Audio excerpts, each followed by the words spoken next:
There's a bunch of turkeys next to my car. I don't want to go to it.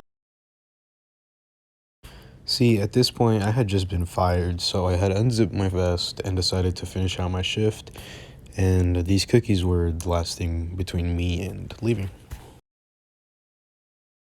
My last time going into the back, and I see a little birdie. That's kind of nice. The only reason I'm back here is to put away my printer, and that's the last thing I gotta do before I go. Got this bag. Right here is my splash. I have 3 of these, as well as plastic forks because we ran out.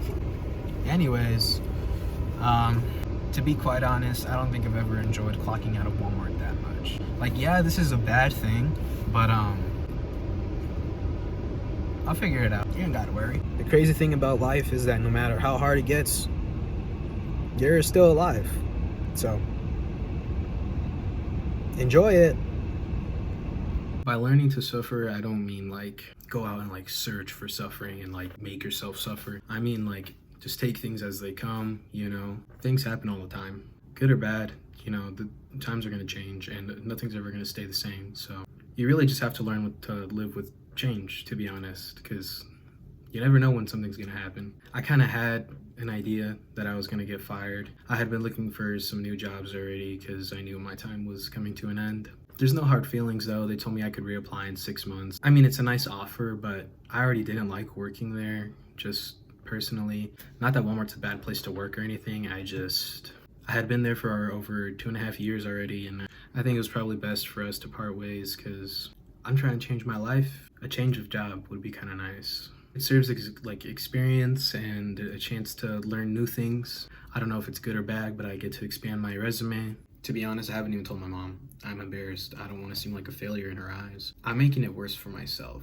I dropped out of my main college classes and focused on gen eds. I got fired from my job. I have less than a month to find another job, or I am putting not only myself but my roommates in some pretty tough situations. I have no other choice but to go up from here.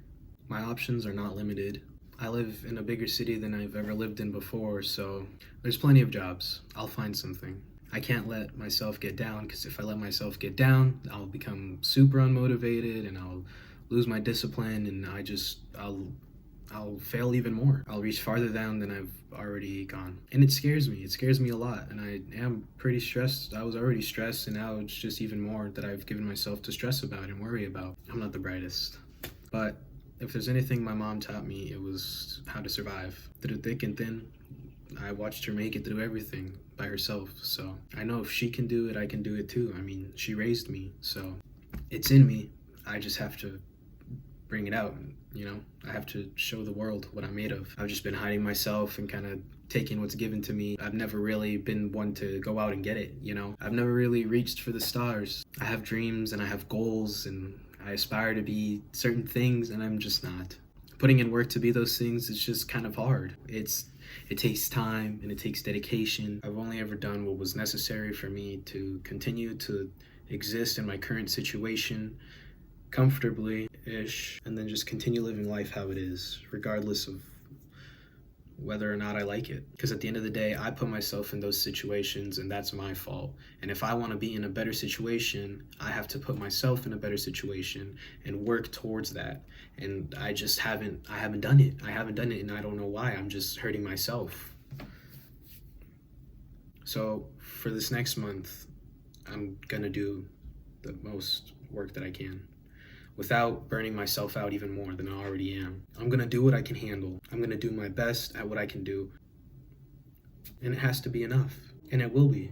Because if I have nothing else to give, then that's it. Dead end. I don't go anywhere. Life is very long, and I don't like the idea of working for the rest of my life, and it really gets in my head every day that in order to live and survive, I have to work for the rest of my life. That sounds like so much fun. I don't even know what I want to do. I have to figure that out. And I want to go to college and get a degree, and everybody's in college and getting their degrees as soon as they're out of high school, and I'm over here getting fired from my job and dropping out of the classes that'll get me a diploma to advance in life. But I'm not ready for that, internally and mentally, and I'm just not ready for it. I can't handle it. I never learned how to deal with all the stress and all the things that came with life. So I forgot to mention that I was never very vocal with my emotions. I was just very sarcastic, and to this day I still am sarcastic, but I'm better at expressing my emotions, I feel like, so progress. Now I have to teach myself. And while I teach myself, I'm going to be putting it on YouTube. So if there's anybody else out there like me who has no idea what they're doing, no clue where to start, how to get going, I'm here. I'm here for you. We're both in the same situation, sort of. At the very least, we're stuck. We're stuck. That's all I can say. In the most general sense, we are together. At least it's kind of comforting knowing we're not alone. Maybe physically we're distant, but deep inside we're not, you know? If a connection has to be physical to mean anything, it's not a real connection. And I hope that through this phone screen or whatever you're watching on, tablet, TV, computer, that I'm reaching you, that you know that I'm here for you and that we'll get through it, you know? We live to see another day and hopefully a happier day. But if it's not a happier day, well, one's to come eventually, right? We can't just keep having bad day after bad day after bad day. I'm in a rut. I'm stuck. But eventually I'll get moving again. I have to push myself. And once I start getting that momentum, it's go time. Actually, from the very beginning, it's go time. You just have to get up and go. Much easier said than done. Even if you don't want to. Even if you're tired. Even if you have very little strength left. You just have to do it. Not for anybody else, but for yourself. Because if not you, then who? Who's going to take care of you? Who's taking care of your body? Who's taking care of your mental health and your physical health and your emotional health? You can't take care of everybody. You can't take care of people if you can't take care of yourself. And that's why I've made a lot of decisions in my life after I turned 18 that have made me feel a lot worse. But they were things I had to do in order to grow and become something else. I hope you're all doing okay. I hope this wasn't too much. Have a great rest of your day or night. Stay safe. Take care. Much love. Thanks for watching. See you next time.